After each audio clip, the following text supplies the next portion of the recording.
Hello friends, very very good evening. कैसे हो? I hope कि आप लोग अच्छे ही होंगे। सो फ्रेंड्स, इस वीडियो में हम लोग सॉल्व करेंगे हिंदी का प्रैक्टिस सेट। पूरे 50 प्रश्नों को हम लोग इस प्रैक्टिस सेट में सॉल्व करेंगे। अगर आप लोग पिछली प्रैक्टिस सेट की वीडियोस नहीं देखे हैं तो आप लोग प्ले लिस्ट में जाके देख सकते हैं।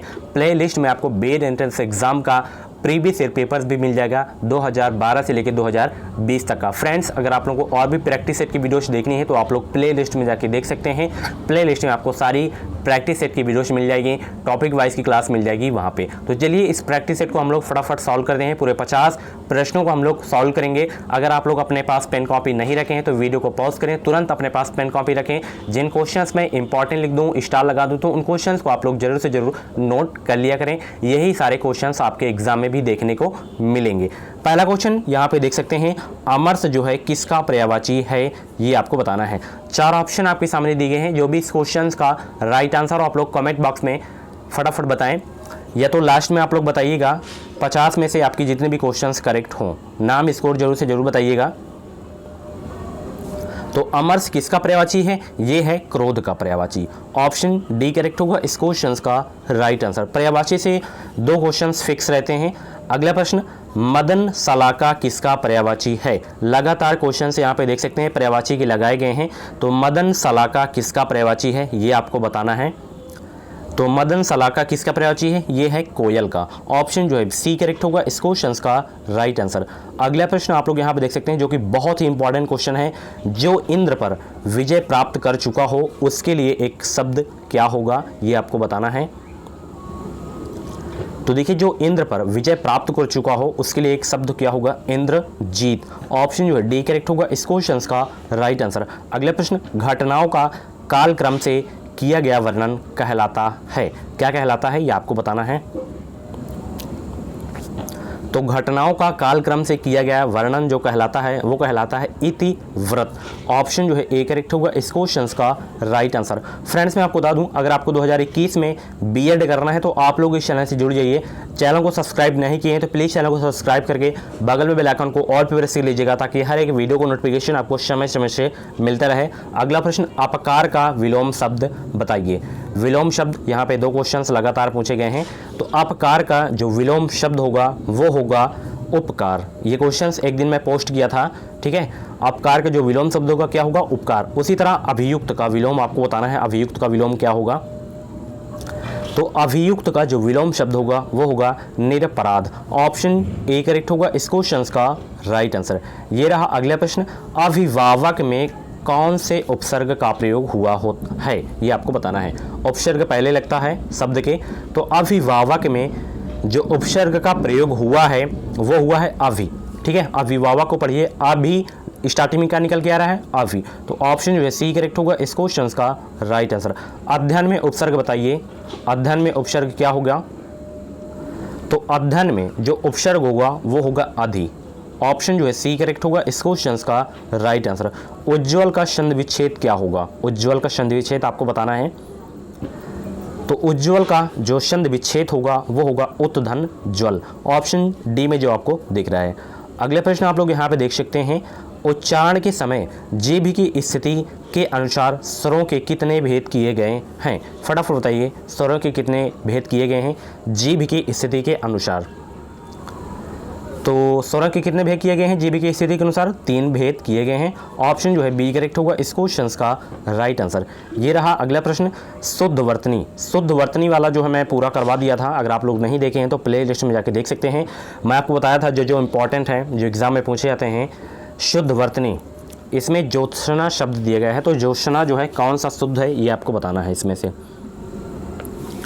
तो ये क्वेश्चंस मैं करवा दिया हूँ, तो इसका जवाब आप लोगों को कमेंट बॉक्स में देना है, ठीक है। अगर आपके कमेंट को मैं लाइक कर दिया तो आपका जो आंसर है वो सही है। अगला प्रश्न, पंचवटी किस कवि की रचना है? तो पंचवटी जो है किस कवि की रचना है? तो ये रचना है मैथिली शरण गुप्त की। ऑप्शन जो है ए करेक्ट होगा इस क्वेश्चन का राइट आंसर। इंपॉर्टेंट क्वेश्चन है आपके एग्जाम के लिए। ये रहा अगला प्रश्न, काली आंधी किस रचनाकार की जो है कृति है? फटाफट बताएं, काली आंधी किस रचनाकार की कृति है? तो काली आंधी किस रचनाकार की जो है कृति है? ये है कमलेश्वर की। ऑप्शन जो है डी करेक्ट होगा इस क्वेश्चन का राइट आंसर। उसी से रिलेटेड है, काली आंधी की पृष्ठभूमि में कौन सी घटना है? तो काली आंधी की पृष्ठभूमि में जो घटना है वो है आपातकाल। ऑप्शन जो है डी करेक्ट होगा इस क्वेश्चन का राइट आंसर।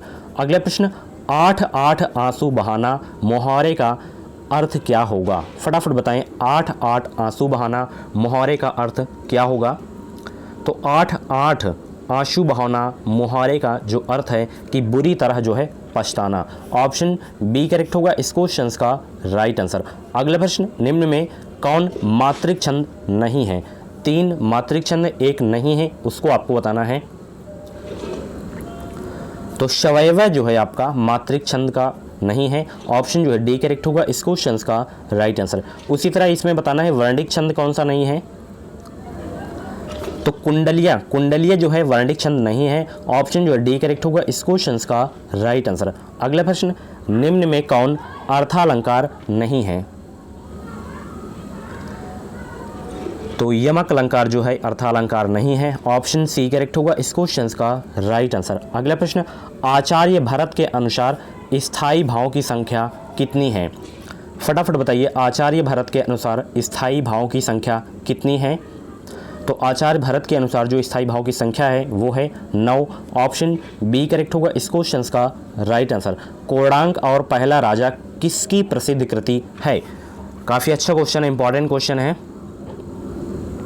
तो कोणार्क और पहला राजा किसकी प्रसिद्ध कृति है? तो ये है जगदीश चंद्र माथुर की प्रसिद्ध कवि है कोणार्क और पहला राजा। ऑप्शन जो है बी करेक्ट होगा इस क्वेश्चन का राइट आंसर। अगला प्रश्न आप लोग यहाँ पे देख सकते हैं, रक्त है या है नसों में क्षुद्र पानी, जांच कर तो शीश देकर जवानी, इन पंक्तियों में कौन सा रस सृजित होता है? रक्त है या है नसों में क्षुद्र पानी, जांच कर तो शीश देकर जवानी, इस पंक्ति में कौन सा रस सृजित हुआ है या होता है? तो इसमें जो रस सृजित होता है वो होता है वीर रस। ऑप्शन जो है ए करेक्ट होगा इस क्वेश्चन का राइट आंसर। अगला प्रश्न, प्रकाश के सामने अंधेरा टिक न सका, यह किस प्रकार का वाक्य है? तो ये जो वाक्य है ये है सरल वाक्य। ऑप्शन जो है ए करेक्ट होगा इस क्वेश्चन का राइट आंसर। कौन सा शब्द जो है शुद्ध है ये आपको बताना है। शुद्ध अशुद्ध से जो है क्वेश्चन जरूर आते हैं।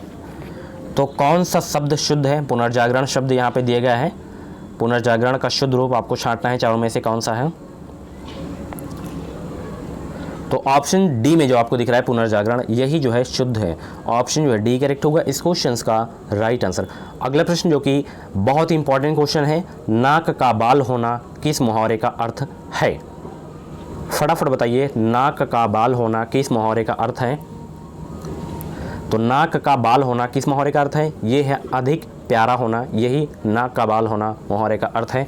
ऑप्शन जो है सी करेक्ट होगा इस क्वेश्चन का राइट आंसर। अगला प्रश्न, निम्नलिखित में से कौन सा शब्द परि उपसर्ग से निर्मित है? चारों को अच्छे से पढ़िए। परि उपसर्ग से कौन सा शब्द निर्मित है ये आपको बताना है। पराक्रम, इसमें तो है नहीं है परि उपसर्ग, इसमें भी नहीं है। प्रकाश में परिवर्तन में जो है परि उपसर्ग लगा है। ऑप्शन जो है सी ही करेक्ट होगा इस क्वेश्चन का राइट आंसर। पराभाव में नहीं होगा। आकाश से संबंधित के लिए एक शब्द है। फटाफट बताइए, आकाश से संबंधित के लिए एक शब्द क्या होगा? तो आकाश से संबंधित के लिए एक जो शब्द होगा वो होगा आकाशी। ऑप्शन ए करेक्ट होगा इस क्वेश्चन का राइट आंसर। ये रहा अगला प्रश्न, निम्नलिखित में से किस शब्द में गुण संधि नहीं है? तो विद्यार्थी में जो है गुण संधि नहीं है। बाकी परमेश्वर, नरेंद्र, परोपकार में जो है गुण संधि है। ऑप्शन डी करेक्ट होगा इस क्वेश्चन का राइट आंसर। अगला प्रश्न, इला निम्नलिखित में से किसका पर्यायवाची शब्द है? इला जो है इनमें से किसका पर्यायवाची शब्द है ये आपको बताना है। तो पृथ्वी का पर्यायवाची शब्द जो है इला है। ऑप्शन सी करेक्ट होगा इस क्वेश्चन का राइट आंसर। अगला प्रश्न, उत्पत्ति की दृष्टि से शब्दों का भेद निम्न में से कौन नहीं है? तो उत्पत्ति की दृष्टि से जो शब्दों का भेद इनमें से नहीं है वो है योग, रूढ़। ऑप्शन डी करेक्ट होगा इस क्वेश्चन का राइट आंसर। अगला प्रश्न, रोगग्रस्त शब्द में प्रयुक्त समास है। रोगग्रस्त शब्द में प्रयुक्त समास कौन सा है? तो इसमें है आपका करण तत्पुरुष समास। ऑप्शन बी करेक्ट होगा इस क्वेश्चन का राइट आंसर। निम्नलिखित में से कौन सा शब्द स्त्रीलिंग है आपको बताना है। स्त्रीलिंग शब्द छांटना है आपको इसमें से। तो आग जो है आपका स्त्रीलिंग शब्द होगा। ठीक है, ऑप्शन जो है बी करेक्ट होगा इस क्वेश्चन का राइट आंसर।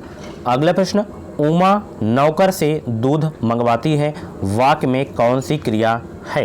एक बार फिर से वाक्य को पढ़ सकते हैं आप लोग। उमा नौकर से दूध मंगवाती है, वाक्य में कौन सी क्रिया है? तो इसमें जो आपकी क्रिया होगी वो होगी प्रेरणार्थक।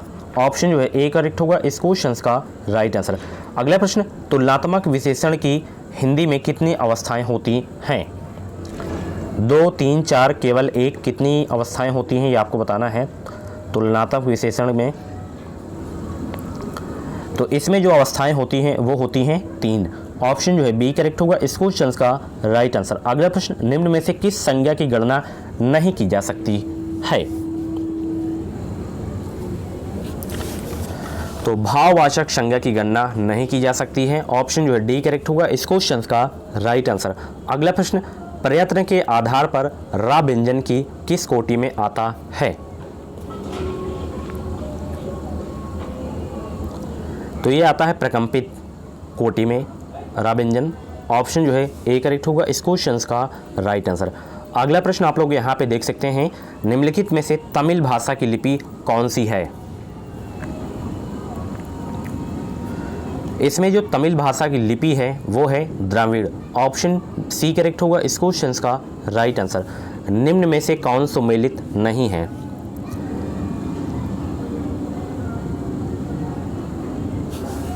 यहाँ पे जो स्वर्ण और शोना जो है आपका सुमेलित नहीं होगा, क्योंकि ये दोनों एक ही शब्द हैं। कौन सही सुमेलित है ये आपको बताना है। अनुरक्ति का विरक्ति होगा। ऑप्शन जो है ए करेक्ट होगा इस क्वेश्चन का राइट आंसर। अगला प्रश्न, निम्न में से कौन एक शब्दालंकार नहीं है?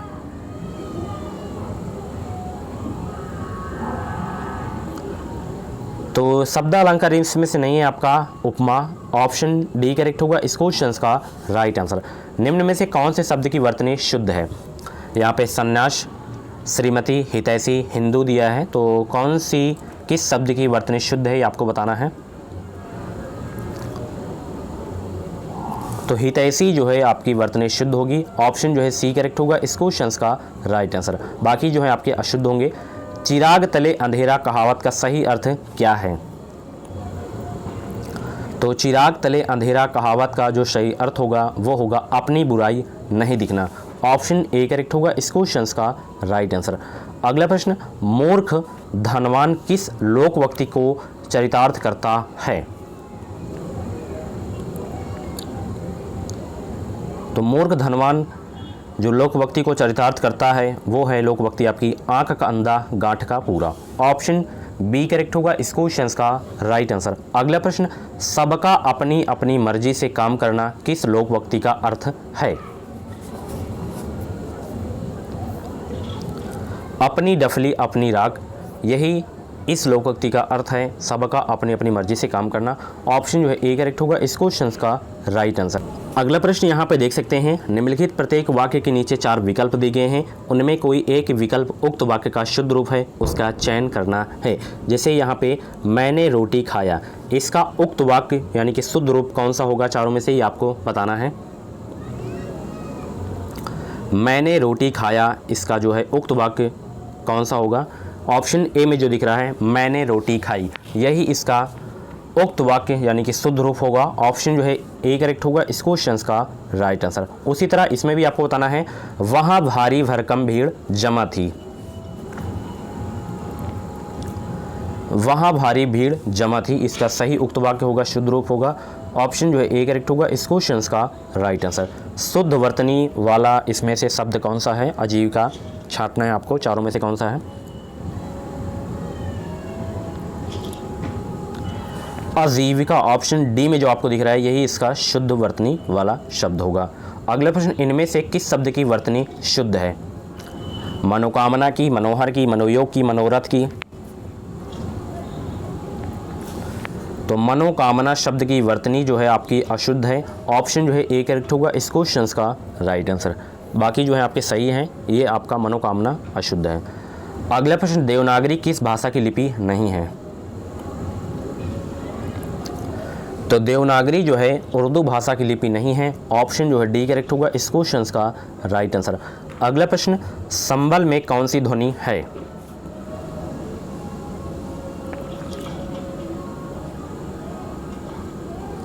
तो संबल में जो ध्वनि है वो है संप्रक्त। ऑप्शन ए करेक्ट होगा इस क्वेश्चन का राइट आंसर। अगला प्रश्न, इनमें से किस शब्द की वर्तनी शुद्ध है? मूत्राशय शब्द है, इसमें से शुद्ध वर्तनी वाला शब्द आपको छांटना है। ऑप्शन ए में जो आपको दिख रहा है मूत्राशय, यही इसका शुद्ध वर्तनी है। ऑप्शन ए करेक्ट होगा इस क्वेश्चन का राइट आंसर। तो फ्रेंड्स, ये थे हिंदी के top 50 question. Same to same आपके एग्जाम में इसी तरह के प्रश्न जो हैं आते हैं। ऐसे ही आप लोग डेली अपने प्रैक्टिस करते रहें, आपकी जो तैयारी है बहुत ही अच्छी हो जाएगी। बहुत सारा समय मिलेगा, एग्ज़ाम आपका जो है पोस्टपोन हो सकता है 19 मई को, ठीक है, आगे भी बढ़ सकती है डेट। मिलते हैं अगली वीडियो पे। इस वीडियो को लाइक और शेयर करना ना भूलें, और भी वीडियोस आप प्लेलिस्ट में जाके देख सकते हैं। Thank you.